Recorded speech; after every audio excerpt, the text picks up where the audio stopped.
Umengameli weqembu lenkatha yenkululeko usekhombe ngenjumbana amanye amaqembu ezepolitiki asekagcwalisa inkundla ezemidlalo iMoses Mabhida ukuzokwethula izethembiso zokhetho ngokuhubhisa abantu udalagu. Uthi-ke inkathi isikulungele ukuholela kuleli ngobuqotho bese isombulula izinkinga zabantu. The IFP is the last of the big political parties to launch its manifesto on Sunday next week.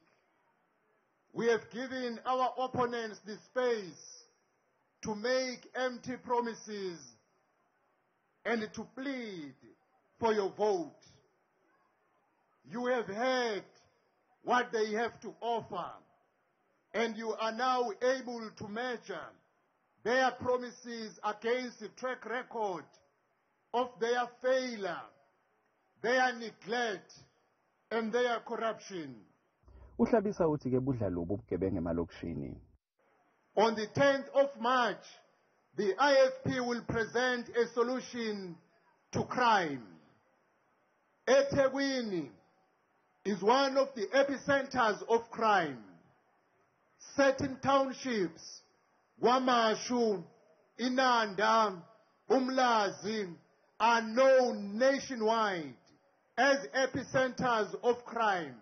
What police can do if they don't have the vehicles? Kanti-ke ogaqele somndunankulu KwaZulu-Natal uThami Ntuli uthi leli qembu lizoqinisekisa ukuthi-ke intsha ithola amathuba.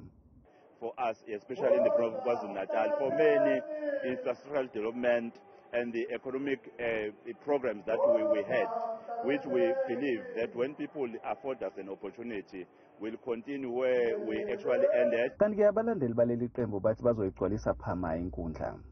Hayi ngeke sikwazi ukebhishi thina njengenkatha sogijima itheku lonke ebhishi sobe siyojika nje ukuyisa abantu ukuthi ababuyele enkatheni.